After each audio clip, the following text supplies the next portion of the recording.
My husband was in the hospital after a minor surgery. I brought him soup and stayed overnight in a chair. The next morning, his mother showed up with his favorite breakfast and said, "You can go now. He needs real care." My husband looked at me, then at her, and said, "Yeah, just let her handle it." I walked out and didn't answer their calls until he was discharged to an empty house. I'm a 38-year-old woman living just outside Dayton, Ohio. Married for 8 years. My husband's name is Nate. He's 41, a middle school history teacher. He's got this calm, everyone likes him kind of personality. You know the type. People think he's sweet and easygoing, and for a long time, I thought he was, too. We don't have kids. Not because we didn't want them, well, I did, but because Nate kept saying not yet. First it was money. Then it was his master's degree. Then it was maybe next year. After 5 years, I stopped bringing it up. That was the first time I learned to just quietly take my pain and live with it. This story isn't about that, but it's part of why what happened cut so deep. 2 weeks ago, Nate had a minor hernia surgery. Outpatient procedure. His doctor said it was routine and he'd be home the next day. I took the whole day off from work. I packed him a bag with his favorite sweatpants, brought crossword puzzles, and made sure his charger was in the side pocket. I brought his favorite chapstick because he always forgets it.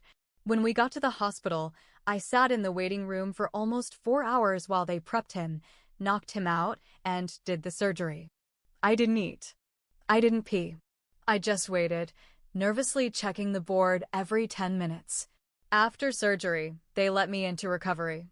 He looked pale, a little out of it, but okay. He squeezed my hand and mumbled, "You're here." "Thanks, babe." I felt this huge wave of relief. I helped the nurse adjust his blanket, made sure he had ice chips. I asked the nurse about the meds, wrote everything down. Then I drove home, made homemade chicken wild rice soup, his favorite. He always says mine's better than Panera. I brought it back in a thermos that night. When I walked into his room, he was still dozing, but when he smelled the soup, he smiled. "You're the best," he whispered. I didn't leave that night. I sat in one of those hard plastic chairs beside his bed. They offered to bring in a cot, but I said no, it was fine. He kept waking up in pain, and I didn't want to be far. I got up 3 times to help him to the bathroom, twice to call the nurse. He apologized for being needy, but I told him not to. That's what I'm here for. That night, I maybe got 2 hours of sleep. My back ached. My feet were swollen from sitting too long, but I was just happy he was okay. Then came the morning. Around 8:30, the door opened. I figured it was a nurse. It wasn't. It was Diane, his mother. She walked in with that smug look she always wears, like she's the queen of something. She had this big brown paper bag from that overpriced brunch place Nate loves, Egg and Cup in Kettering. It smelled like sausage and maple syrup. She brought his Morning Thunder latte. I saw the cinnamon sticking to the lid. "Good morning," she chirped, ignoring me. Thought I'd bring my baby something decent. I stood up slowly. My body screamed from the awful chair, but I managed a polite nod. Diane didn't look at me. She walked straight to Nate, kissed his forehead, then looked at me like I was some nurse who overstayed her shift. "You can go now," she said, all sweet like she was doing me a favor. "He needs real care." At first, I thought I heard her wrong. Then I looked at Nate, expecting him to speak up. He didn't. He looked between us and said, casual as anything, "Yeah, just let her handle it." I stared at him. He didn't even flinch. Just started digging into the waffle. I stood there for a second, long enough for the silence to turn sharp. I picked up my bag, walked past Diane, and left. Didn't say a word. The walk through the hospital hallway felt longer than the night in the chair. I didn't cry. Not right then. I just walked, like I was moving through glue. Once I got to the car, I sat there in silence for maybe 30 minutes. My phone buzzed. A text from him. "Hey, you okay? You just left." No apology. Just confusion. I didn't answer. That afternoon, he called. Twice. I ignored both. Around 5 p.m., I got a call from Diane. I didn't pick up, but she left a voicemail. Look, I understand this is hard for you. Some women just aren't natural caretakers. It's okay. I'm here. I've always been here for him. I blocked her. The next 2 days were quiet. He stayed in the hospital. I stayed at a friend's place. She and her husband were out of town, so I had their house to myself. I brought the dog. Nate didn't ask about him. Day 3, he called again. I'm coming home today. Can you grab a few things from the store? I didn't reply. When he got home, he walked into an empty house. I'd been busy. I took everything that was mine. My clothes, my books, my toiletries, the kitchenware I brought into the marriage. The couch was his, so I left that, but I took the throw blankets and all the decorative pillows. I left nothing comfortable. I took the dog because I adopted him before we were married. His name is Miller, and Nate used to call him our baby. Guess that was only true when it was convenient. I even cleared the DVR. It's petty, but I deleted every show we watched together. I canceled the meal delivery service we both used. Passwords? All changed. Joint account? I took half, exactly. Not a penny more. He texted later, "Where are you?" I didn't answer. The next message came an hour later. "Why is the house empty?" Still nothing from me. That night, he called again. Are you coming back?" All I texted was, "You chose her. Let her handle it." The next morning, I started getting texts from mutual friends. At first, they were just confused. "Hey, I saw Nate posted something about you leaving. Is everything okay?" Then it turned into whispers. "He said you abandoned him after surgery. That you just walked out without a word." That one made me laugh. Because yeah, I walked out. After he tossed me aside like a nurse clocking out. And I didn't give a word, not one. Because he didn't deserve it. But now he was rewriting it. Twisting it. Telling people I was the cold one. That I couldn't handle seeing him vulnerable. I didn't take the bait. I didn't defend myself. Not yet. Then my sister called. "Did you really leave him at the hospital?" I told her everything. She was quiet for a moment, then said, "I knew he was close to his mom, but damn." The next twist came 2 days later. He showed up at my office. I was in the middle of processing invoices when I saw him through the glass doors, walking slow, one hand still pressed to his stomach. My stomach dropped. I stood up and walked to the lobby. My boss, Stan, peeked out of his office, probably wondering if it was a client. Nate looked tired, pale. The swelling around his jawline hadn't gone down completely. But I felt nothing, just cold. "I just want to talk," he said. 5 minutes. "Please." I didn't invite him to sit. I stood there, arms crossed. "Why didn't you come home?" he asked. "Why did you tell people I abandoned you?" He blinked. "Because it looked like you did." "No," I said. "I watched you sleep in a plastic chair all night.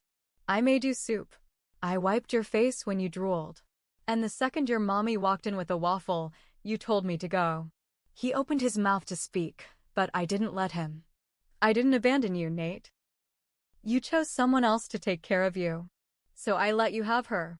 And now you want me back because the toast is burnt and the house is cold." "She didn't mean it that way." "She did," I snapped. "And you let her." We stood in silence for a long time. "I made a mistake," he said. "I was tired. Out of it. I thought you wouldn't mind going home for a bit." "You didn't ask me to go home. You told me to go." He swallowed. "I know." Behind him, my coworker walked past, pretending not to eavesdrop. "I just want to come home," he said. "I miss you. I miss the dog. I miss us." I didn't move. Finally, I said, "Let me ask you something. When you looked me in the eye and said, 'Yeah, just let her handle it,' did it feel like a choice?" He didn't answer. Because it was. I turned and walked back to my desk.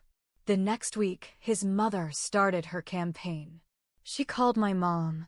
My mom told her I was being dramatic. That young women these days have no resilience. My mom hung up on her. Then Diane showed up at my friend's house, where I was staying, and left a basket on the porch.